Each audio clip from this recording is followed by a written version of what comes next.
Hey everybody, I'm sure you're wondering what's taken me so long to make my first statement since the court hearing today. And before I say anything, I just want to say, for the past 18 months I've been told what I can and can't say, what I can and can't share with you. That ended today. So if you're not here for the truth, you may as well end this video now. District Judge Keith Dean from Dallas returned all parental rights to me of my 7 children. They're no longer court-ordered in daycare. They're no longer court-ordered to talk to the social workers who failed to protect them while in state's custody. Today, I got my job back. I'm a mom. I make all decisions regarding my children, and I don't have to be told how to raise them.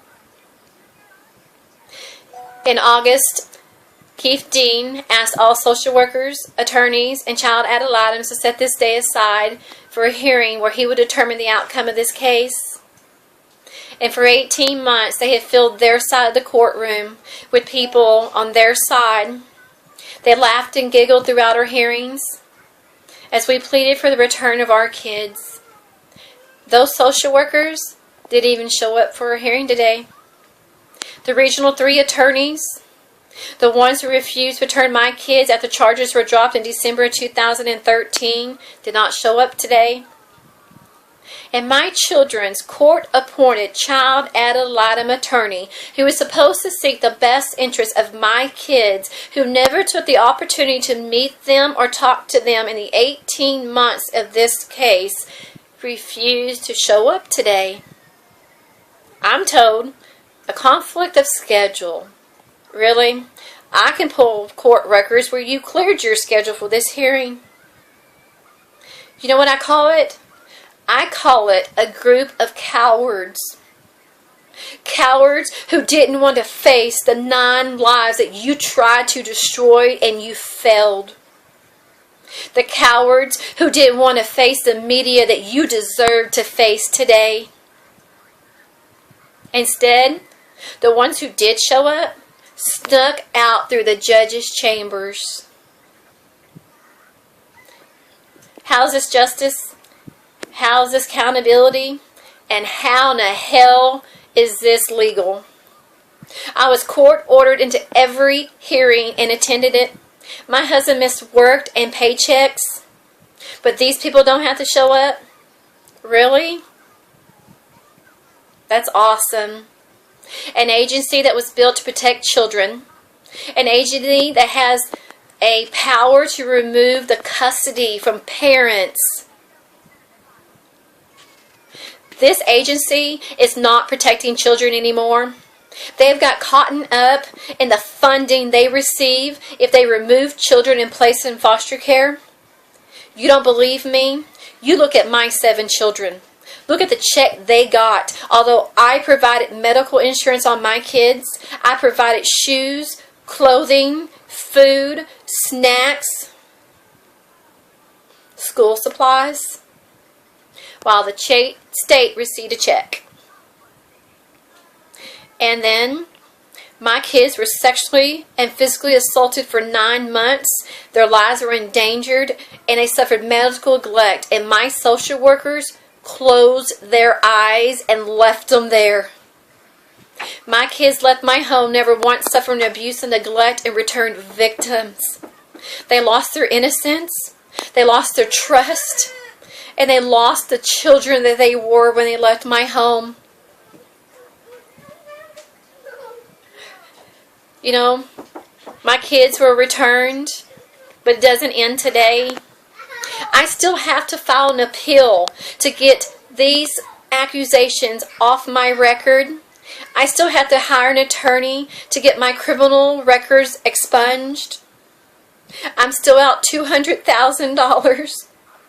I still have to hire an attorney to go after the people who acted criminally in this case. It's far from over. But what these people think is that my kids are at home and I'm going to do what many other parents have done. And I'm not.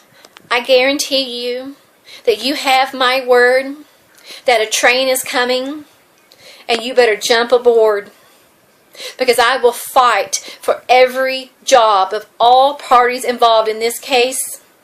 And I will fight for the licensing of the foster care who abused and neglected my 7 children. And I will fight for accountability for my children and what they endured in state's custody. You are going to have to kill me before I give up and fighting for what's right for my kids and kids all across the United States of America and beyond. This agency is no longer an agency that looks out for the welfare of children. Instead, it's about getting a government check. These outlets we're supposed to have, they don't exist. I've gone through the Office of Consumer Affairs, OIG, Justicia, the Sunset Committee, the Select Committee, and nothing. I provided evidence, and instead I get a letter stating basically my children were liars. So then I provided evidence to show social workers were lying, and the Office of Consumer Affairs tells me they're not interested in further investigating. No accountability. You want to fix this child protection agency? It starts with accountability. It starts with action, and it starts with doing what's in the best interest of children. And leaving my children in a foster home where they are sexually assaulted and physically beaten is not in the best interest of any child. You messed with the wrong mom. God made me a strong mother of 8 for a reason. I won't give up, and I've proven I won't. And haven't for 18 long, hard months. Today I have one less child, but not by my actions. The hospital and Child Protective Services failed to tell us my son was reactive with the HIV antibody. My son is dead. I can never hold him, hug him, talk to him again. I can never tell him it's going to be okay and that he's loved. He's forever gone. If you met him, he blessed your life and he changed me. My son will forever be known as a child who helped a mom fight for change.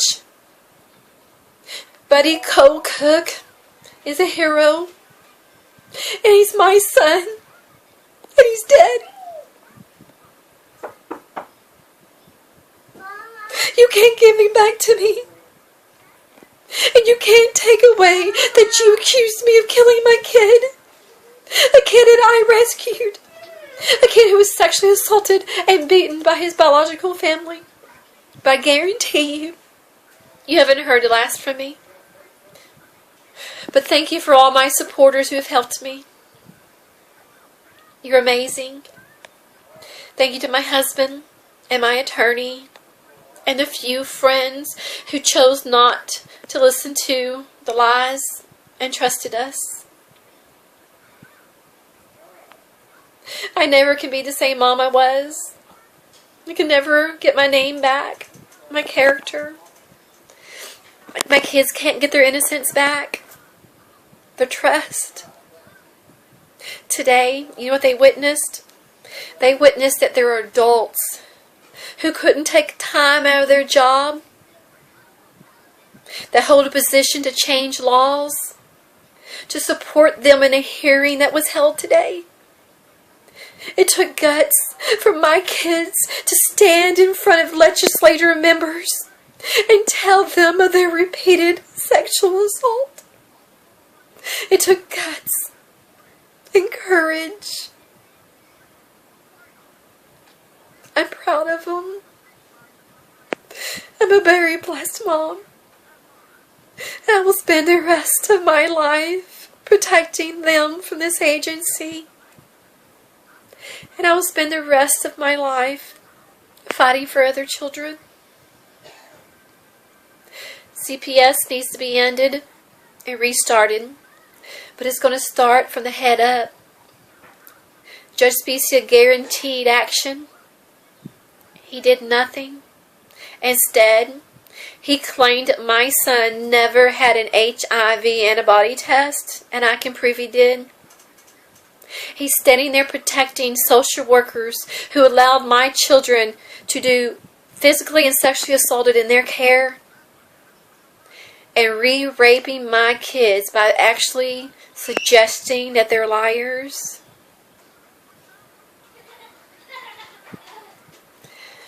I don't have a college degree. I'm a simple mom trying to raise 8 children. And one less now. But I have a heart and I have a love for kids. And you will not ever find a mother like myself. And that's a promise I made to social workers 2 days after my son's death. And she took me up on my challenge. So to you, Ashley Bucher and Ninfa Torres, who held medical evidence could exonerate this case 500 and something days ago, I'm coming for your jobs. For Kendra Brown, Tanya Gilley, Linda Erlison, Kelly Neal, and everyone else that was involved in this case, you're next. You should not be responsible for any kids or any families. You destroyed lives. Today, I'm not sure how we're going to be able to survive. We've exhausted more than $200,000. I don't even have money to let my kids take pictures at school. I have no money to allow them to do extracurricular activities. I have $10 in my checking account. I have medical fragile children who I can't even afford to make co-pays anymore. I have kids who need therapy, but I can't afford it. I have kids who need clothes, food, can't afford it. But I guarantee you, I will sell whatever I have to protect my kids, to love them, and to nurture them. But this is far from over. But my kids are safe, they're loved, and they're protected. It's awful that I have to protect them from the agency that was built to protect them. This agency is a danger to all children, families, and parental rights that's governed under the Constitution of the United States of America. Mark my words, there will be change, and I will do whatever I have to come up with the funding to go after each and every person's job. But you know what? Why should I have to? These people hid from a court hearing. What do you think that reason was? Perhaps because everything I have claimed and proven is indeed the truth. And they're being protected by an agency with an unlimited amount of funding. An agency that state representatives, legislators have a control to shut down. It's not helping. Look at all the kids that have died. Look at all the kids that have been raped in foster care. You know what this has done? It has hurt families like mine who took no money from the state and adopted abused kids. My family, the Gates family, the Tutts family, their families of 13, 10, 9.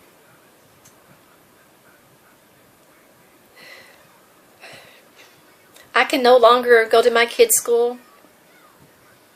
I can't volunteer at field trips. I can't adopt again. I'm on a child abuse registry, although My medical examiner who did the autopsy said there was no abuse and no neglect, and that he had findings in my son's autopsy that could prove my son had HIV.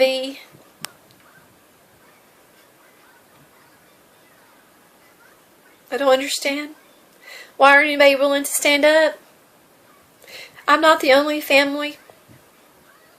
And soon, we will line up on the steps of the Capitol in support of change and accountability and justice. Thank you to all of you who have followed me, supported me, and encouraged me. You asked me a question, and today I'm going to answer that. You said, how did you make it through 18 months? It's time for truth. First and foremost, God, my husband, the few friends who supported me, my attorney Patrick Barkman, and my Facebook friends. But my true close friends know I struggle to get out of bed. There's days, even a week, I never left my bedroom. I feared leaving my home. I've been asked to leave restaurants, church, gas stations. I've had child killers spray painted on my home. My windows broken out. Death threats left at my home. Death threats all across the media. I was incarcerated for 4 days when an officer squeezed the handcuffs so tight they left scarring on my wrist. I had women grabbing my breast in jail, telling me that they can change me into a lesbian. You can't give me that back. You can't give me back the 18 months I lost with my babies. They came back completely different. And you can't give me back my 4-year-old son.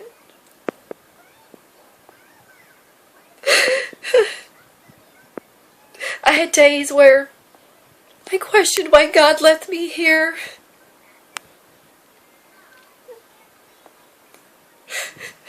Being accused of my son's death has taken a toll.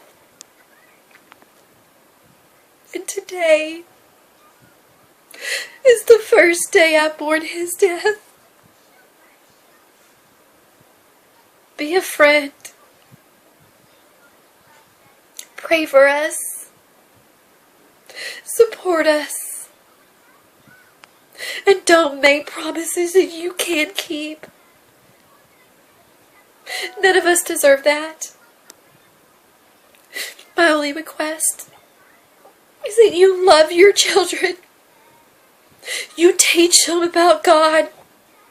And you teach them that you love them no matter what. And if they ever have to face the 18-month nightmare we have faced, that they know that you love them no matter what, and that you're going to fight for them until you take your last breath. All children deserve that type of parent. I love you all. And I want to thank J.J. Smith from Walk Wall newspaper for coming to my hearing. Tanya Iser from Channel 8 News. And Joe Palmer. I can't tell you what it meant for you to be there, Joe. It meant the world. But mostly, I want to thank Patrick Bartman. Without you, my kids would have been adopted out by strangers and separated from each other for the rest of their lives. My kids call you their lifesaver, and I call you my hero.